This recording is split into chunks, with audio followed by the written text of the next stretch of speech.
Om Swastiastu. Perkenalkan, nama saya Ana Agung Istri Pradnyawati Smari dengan NIM 181303114. Di sini saya akan membahas mengenai revisi tes awal, pengaruh suhu, pH, dan substrat terhadap aktivitas enzim. Pada kesempatan kali ini, terdapat 15 soal yang akan dibahas. Kita langsung saja ke pembahasan soal nomor pertama, yaitu apakah yang dimaksud dengan enzim? Jawabannya, enzim merupakan biomolekul yang berfungsi sebagai katalis atau senyawa yang mempercepat proses reaksi tanpa habis bereaksi dalam suatu reaksi kimia. Selanjutnya, soal nomor 2, jelaskan jenis-jenis enzim. Terdapat 3 jenis enzim, yang pertama yaitu hidrolase. Hidrolase merupakan enzim-enzim yang menguraikan suatu zat dengan pertolongan air. Hidrolase ini terbagi menjadi 3 kelompok kecil berdasarkan substratnya. Yang pertama yaitu kelompok karbohidrase, yang mana pada kelompok karbohidrase enzim-enzim ini menguraikan golongan karbohidrat. Contohnya seperti amilase, maltase, sukrase, laktase, selulase, dan pektinase. Kelompok yang kedua yaitu kelompok esterase, yang mana enzim-enzim pada kelompok ini akan memecah golongan ester. Contohnya lipase dan fosfatase. Kelompok yang ketiga yaitu kelompok proteinase atau protease, yang mana pada kelompok ini enzim-enzim akan menguraikan golongan protein. Contohnya seperti peptidase, gelatinase, dan renin. Jenis enzim yang kedua yaitu oksidase dan reduktase. Oksidase yaitu enzim yang menolong dalam proses oksidasi dan reduksi. Enzim oksidase ini dibagi menjadi 2 jenis, yaitu dehidrogenase dan katalase. Yang selanjutnya yaitu jenis enzim yang ketiga, yaitu desmolase. Desmolase merupakan enzim-enzim yang memutus ikatan C dengan C, C dengan N, dan beberapa ikatan lainnya. Enzim desmolase dibagi menjadi 2, yaitu karboksilase dan transaminase. Yang selanjutnya yaitu nomor 3. Mengapa enzim disebut dengan biokatalisator? Enzim disebut sebagai biokatalisator karena enzim memiliki peranan katalis di dalam tubuh makhluk hidup. Enzim dapat meningkatkan kecepatan reaksi di dalam tubuh dan enzim itu sendiri tidak akan mengalami perubahan selama reaksi berlangsung. Oleh karena itu, enzim disebut dengan biokatalisator. Yang selanjutnya soal nomor 4. Jelaskan dan beri contoh tentang mekanisme kerja enzim. Terdapat 2 mekanisme kerja enzim, yaitu yang pertama metode kunci dan gembok. Pada metode kunci dan gembok, bentuk dari sisi aktif pada enzim sangat spesifik, sehingga hanya molekul yang memiliki bentuk tertentu saja yang dapat menjadi substrat bagi enzim.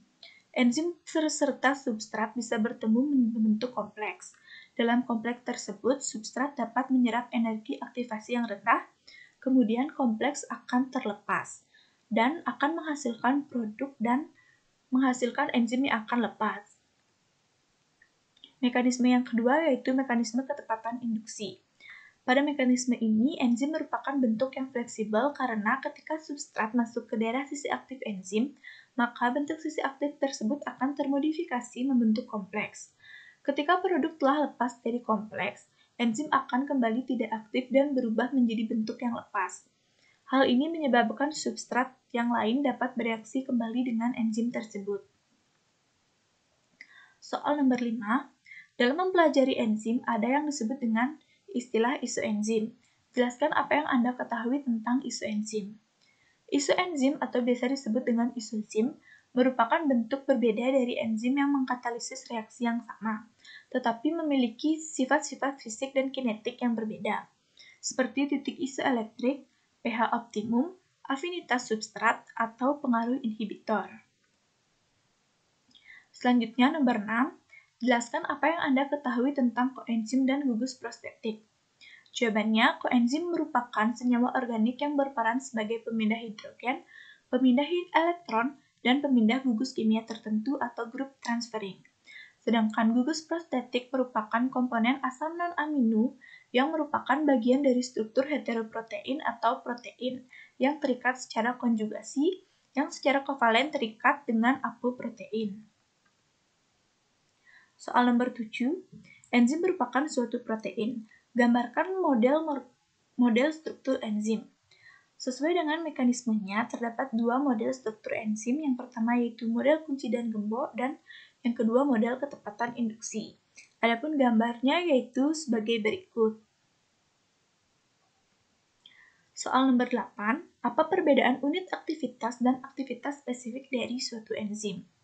Perbedaan utama antara aktivitas enzim dan aktivitas spesifik yaitu aktivitas enzim merupakan mol substrat yang dikonversi oleh enzim per satuan waktu, sedangkan aktivitas spesifik adalah aktivitas enzim per miligram total enzim.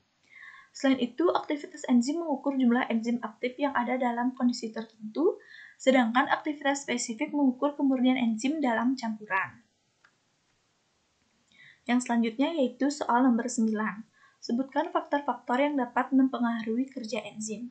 Terdapat beberapa faktor, yang pertama yaitu suhu, yang kedua pH, yang ketiga konsentrasi enzim, yang keempat konsentrasi substrat, yang kelima aktivator, dan yang terakhir yaitu inhibitor.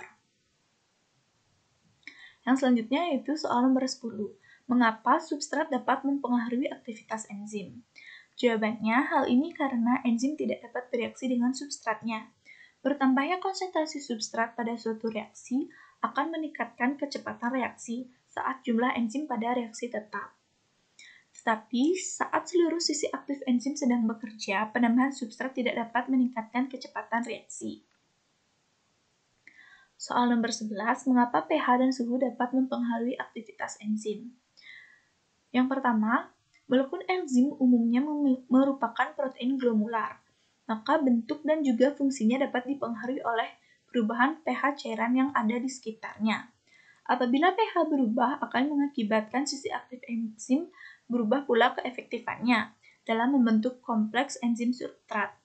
Hal tersebut dapat menghalangi terikatnya substrat pada sisi aktif enzim, dan pengaruh suhu pada aktivitas enzim yaitu peningkatan suhu dapat meningkatkan laju tumbukan yang terjadi antara enzim dengan molekul substrat, sehingga dapat meningkatkan laju pembentukan kompleks enzim substrat, serta dapat meningkatkan kecepatan reaksinya.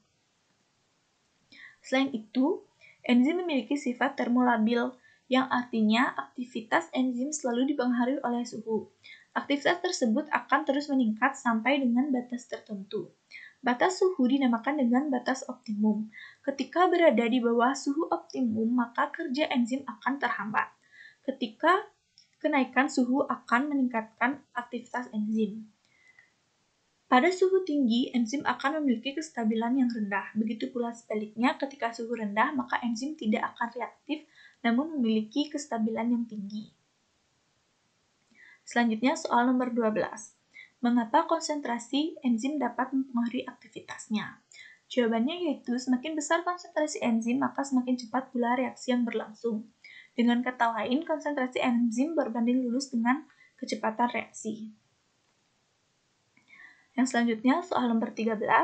Jelaskan prinsip kerja percobaan pengaruh suhu, pH, dan substrat terhadap aktivitas enzim. Pada percobaan ini, enzim akan diuji pada pH tinggi atau pada pH optimum, pada suhu antara 25 derajat Celcius sampai suhu 38 derajat Celcius, dan pada konsentrasi substrat yang mendekati jenuh. Pada keadaan ini, laju reaksi awal biasanya sebanding dengan konsentrasi enzim. Dengan mengetahui konsentrasi enzim yang digunakan dalam reaksi, maka akan terlihat pengaruhnya terhadap enzim. Assay enzim secara konvensional dilakukan dengan pengukuran kecepatan terbentuknya produk atau kecepatan hilangnya substrat. Jika substrat atau produk menyerap sinar pada panjang gelombang yang spesifik, perubahan konsentrasi substrat atau produk dapat diukur melalui perubahan absorbansi pada panjang gelombang tertentu. Selanjutnya, soal nomor 14. Dalam percobaan menggunakan metode Anson, yakni ke dalam 2 ml fitrat yang dihasilkan ditambahkan 4 ml NaOH 0,5 molar. Kemudian ditambahkan 1 ml reagen Volin Seukalte. Lalu diaduk. Didiamkan selama 10 menit, kemudian diukur absorbansinya dengan spektronik 20 positif pada panjang gelombang 650 nanometer. Pertanyaannya, nomor 1, apa tujuan dari metode Anson? Pertanyaan kedua, apa fungsi reagen Volin Seukalte? Dan pertanyaan yang ketiga, pada panjang gelombang 650 nanometer, Sebutkan kompleks yang terbentuk.